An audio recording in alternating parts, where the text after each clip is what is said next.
Hi and welcome to our second video.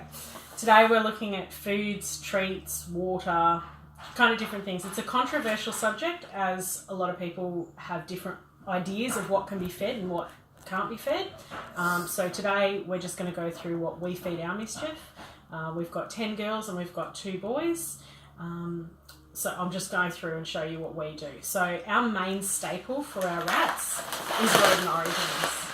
Okay, so it says it's a complete balanced diet. Yes, in some ways it is, but it's not everything a rat needs. They need stuff for their teeth, for their coat, for their bones. This is good on a nutritional base, and we have this on demand for all our rats all the time. But then we add extra to it to make sure that they get all those other requirements they need. So what Rodent Origins actually looks like is this. So it's a really fine, small pellet. Now, for grinding down teeth, it's not good enough, okay? It's great nutritional, but just not for their dental health. So what we've done is we add in a forage mix, okay? With the forage mix, you've got hard dog biscuits, cracked corn, corn kernels, seeds. So there's a majority of stuff in here that's really good for them. Some of the stuff they don't like, okay? But they've got to dig through it to find it. It's an enrichment type of food. Okay, other one that our rats all love is what we call rat porridge. So this is where we get to add vegetables, fruits, but also give them a hearty base. It's served warm to them, so during cold weather it's really good. You can change this base out for something like couscous or another type of ground up type pasta. What ours is in our rat porridge, this is the dry mix of it. So it's 40% wheat bran, 40% rice cereal, so the really fine rice cereal, almost like the baby Farax, and then we've got 20% semolina flour in there. Okay, that helps give that thickness. It also makes it really rich, adds a bit of sweetness for the rats as well, but a sweetness in a good way. Add hot water to it, mix it up, it comes like a chunky type porridge. Okay, to this is where we get to have some fun. So we have our Snoopies, frozen peas and corn, which I just let sit on the bench for about 5 to 10 minutes so they defrost, and some grated carrot. Now I'm going to leave the strawberry out because every good dish needs to be garnished. So it's just a matter of mixing it all through and throwing it all over the bench. Alright, so once it's mixed through, just pop it into our dishes. It's easier to use your hands in this because it's actually quite sticky. You can make sure they get a good variety of vegetables, porridge. And then to top it off and make it really special for them, some diced strawberries. Okay, so that will go in with our girls. Now they don't get this on a daily basis, they may get it twice a week. Just because of the porridge in it. It's a very fibrous type food, great for their digestion, but too much, it's kind of not great for them. They really need that variety. So once we've done that, and that all goes in the cage, there's also their dental health you need to look at. So we actually offer shark cartilage. It's something people have fed to dogs for many, many years. But by using this for the rats, it smells horrible. I'm glad you don't have smell vision. So it's just the cartilage that's been dried out in the sun. Well, it's supposed to be. So it helps with keeping their teeth ground down. It helps with bone health, like their bones. It's got other vitamins and nutrients in it, which actually protects their health in the best possible way. So we give these to the girls and the boys on a weekly basis. Okay, so that just goes on their bowls. They stash them. You can hear them going crunch, crunch, crunch. One of the other things that's most important is our water. Now, there's 2 different types of water bottles. You've got your lovely plastic water bottle, and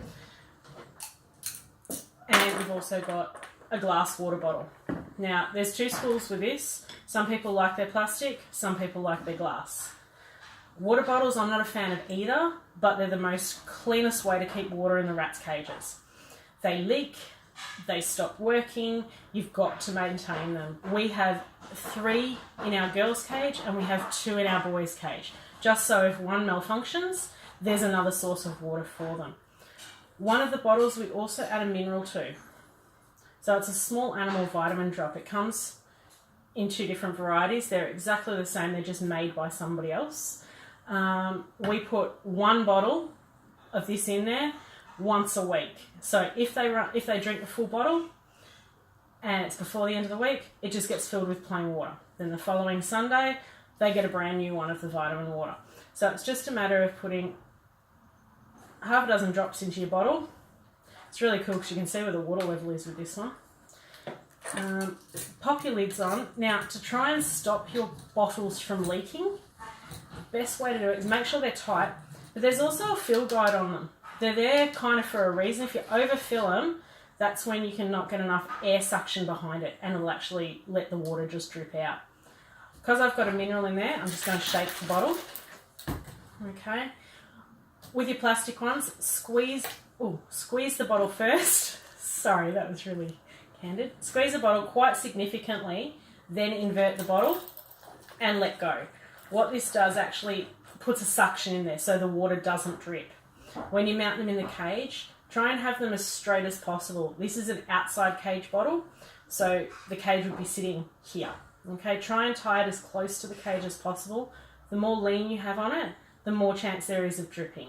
Okay, so with the glass bottles, most glass bottles are in cage mount. So they have a bracket and a spring lock on them. They also have one flat side indicating that they're an in-cage bottle. They come with these lovely grains of corn. Can you pass it to me, please? I think it's okay. The magic of pausing. Okay, so they normally put a float in a glass bottle. If you've got the round ones, that's great because nothing gets stuck in them. But when you have these little icon-y type ones that they've done corn, you can get little lettuces, you can get bunnies, that actually grow bacteria in them.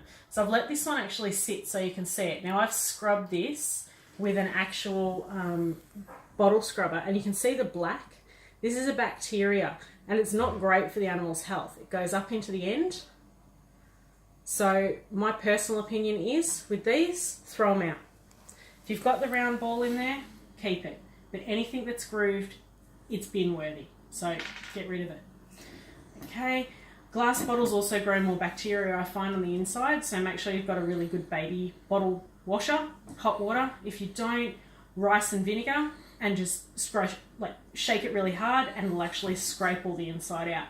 When you use your glass bottles to try and stop them from leaking, when you invert them, actually shake the bottle so you get your bubbles come up. Okay? As you can see, they are a dripper, but as long as you keep them as straight as possible and you kind of give them that shake, just to make sure there is no, there you go, there's more bubbles, no bubbles stuck in the cap, they shouldn't leak.